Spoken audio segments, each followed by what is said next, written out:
tudo bem? Faz um tempo que eu não apareço aqui, né, pra fazer vídeo, mas é porque tem acontecido muita coisa e não foram coisas positivas, então eu decidi parar um pouco pra organizar as coisas. Tive muito problema com escola, convênio e clínica, enfim, né, mas se eu não vim contar a parte ruim, também não fica um canal sincero, né, um meio de comunicação verdadeiro pra falar pra vocês o que acontece, né, porque eu acho que o que tá acontecendo comigo já aconteceu com muitas outras mães, mas especificamente hoje, né, eu vou falar sobre o que acabou de acontecer com a gente, que foi uma consulta com um péssimo neurologista pediátrico, né? Pelo menos é o que estava lá no cadastro do convênio, mas na prática nem olhou na cara da criança, quanto mais fez atendimento de qualidade. Então assim, hoje eu tô muito revoltada e eu sei que esse é um tipo de situação que já aconteceu com outras pessoas, com outras famílias, porque eu já recebi esse tipo de relato, mas hoje eu vou contar o meu, tá? Vamos lá. O Christopher não está em terapia no momento porque eu tive problemas com a clínica, uma questão financeira, por parte de coparticipação que não foi passada. É outra questão que também acontece com muitas famílias. E aí, beleza, né? Fez uma troca de convênio, convênio empresarial, e aí nós fomos passar com o neurologista novo porque o laudo, que deveria ser uma coisa vitalícia, né, precisa ser renovado em tempos pelo novo convênio. Então nós precisamos passar ele novamente, um novo neurologista, para ele fazer um novo laudo médico, para a clínica aceitar novamente, para o convênio entender que é uma coisa recente, como se, né, ficar refazendo o laudo como se fosse uma coisa que tivesse cura, pra gente ficar refazendo toda vez, mas enfim. Então nós vamos passar com um novo neurologista, né. E aí, chegando lá, eu agendei pelo aplicativo do convênio novo e ele não passa o nome do médico, né? Então eu falei, bom, talvez seja qualquer um, ou talvez seja uma rede, mas chegou lá só tinha um. E pra ajudar, meu Deus, era um senhor, pra não dizer que era um velho, porque me deu muita revolta, que na hora que a gente entrou já não olhou na nossa cara, não olhou na cara do Christopher, não falava português pra ajudar, eu não sei o que ele era, se ele era cubano, parecia cubano, falou todo enrolado. Falou, o que o Christopher tem? Eu falei, então, o Christopher é uma criança autista, chegou lá com o crachazinho dele, e a gente tá procurando, eu preciso de um novo laudo médico dele, já que trocou de médico, porque trocou de convênio, pra gente continuar as terapias que ele já fazia. Ele falou, deixa eu olhar o laudo dele. Aí eu entreguei o laudo dele, ele falou assim, isso não é um laudo, isso é um relatório. Aí eu olhei assim, já olhei pra cara do André, porque o André já sabe, né? Eu falei, ai Deus, é hoje, mereço. Ele falou, não, isso aqui não é um laudo médico, isso é um relatório. Aí leu tudo, falou, então, é assim, aqui tá marcado errado. Porque o que tá falando aqui é sobre o comportamento dele, e isso não é autismo. Autismo é outra coisa. Aí aqui tá o CID de autismo, então isso não é autismo não, isso aqui tá errado. Aí eu olhei assim com uma cara de mandar ele. Aí ele ficou, e ficou falando enrolado, que eu já tava assim pra cara dele. Fala ele. E falando, gente, se ele falasse em espanhol, eu ia entender com muito mais facilidade do que ele tentando contar uma história em português da qual ele não estava conseguindo e tentar falar uma coisa que ele não estava falando. E de resumo, a gente perdeu 6 minutos. 6 minutos. Quem passa em uma consulta com o neurologista por 6 minutos? Em 6 minutos ele fez a consulta inteira dele. Por resumo, ele falou que o Christopher tá com o laudo errado, que na verdade para detectar o autismo dele ele precisaria de uma avaliação neuropsicológica, sendo que não é assim que se determina o autismo, né? Todo mundo que tá envolto nesse assunto sabe disso, que é um laudo clínico, né? É uma avaliação clínica, né? Com um bom especialista, que no caso não era ele, tá? Então, indignada. E aí ele falou que estava errado, que aquilo era só um relatório médico, que aquilo não servia como laudo, que aquele CID estava errado, que aquele CID é de autismo, mas o que estava falando ali não era que ele é uma criança autista. Eu vou fazer outro vídeo lendo o relatório do Christopher. Eu posso ler pra vocês o laudo médico do Christopher, né? O laudo médico do Christopher.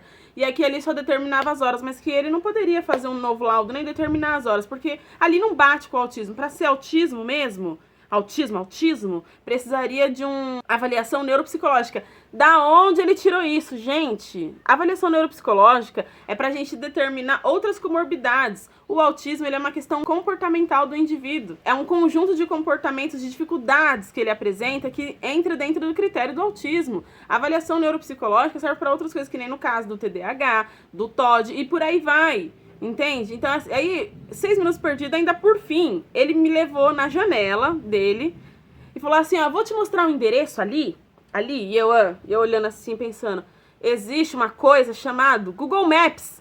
Ninguém precisa ficar olhando de alto de prédio pra ver rua, pra ver endereço. A gente coloca no Google Maps e vai. Ele falou, então, ali é o endereço da assistência médica do seu convênio. Aí você vai lá e pede pra eles liberarem pra você fazer uma avaliação neuropsicológica, assim, precisa dar uma chorada. Aí você fala com eles. Eu fiquei olhando pra cara dele assim e falei, tá, obrigado. Peguei o papel e saí.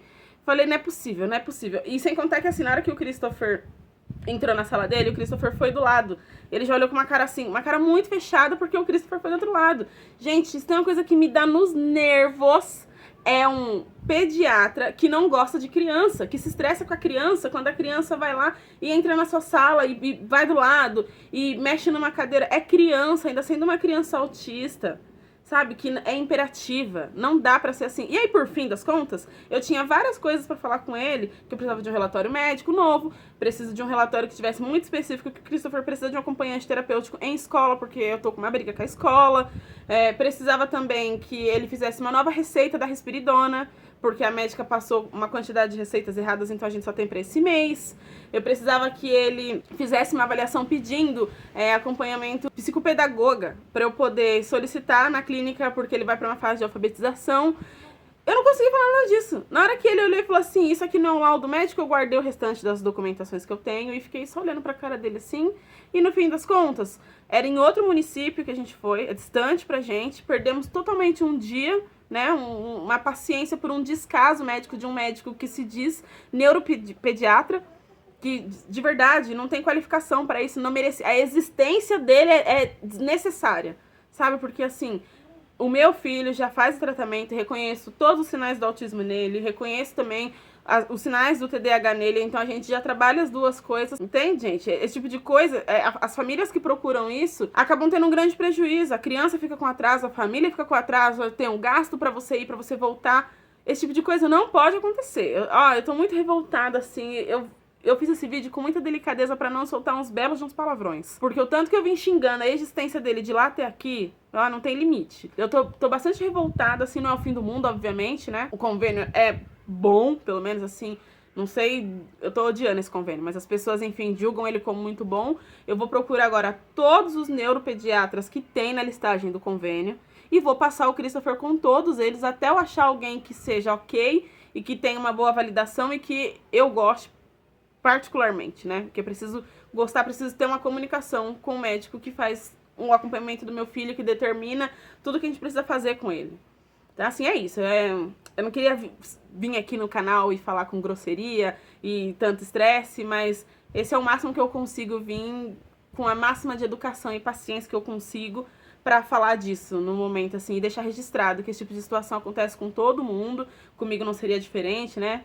Enfim, é só revoltante mesmo, porque eu sei que isso já aconteceu com várias outras famílias e infelizmente acaba de acontecer com a minha. E aí fica o meu relato de um péssimo, péssimo médico que se diz neuropediatra, que nem olhou na cara de uma criança.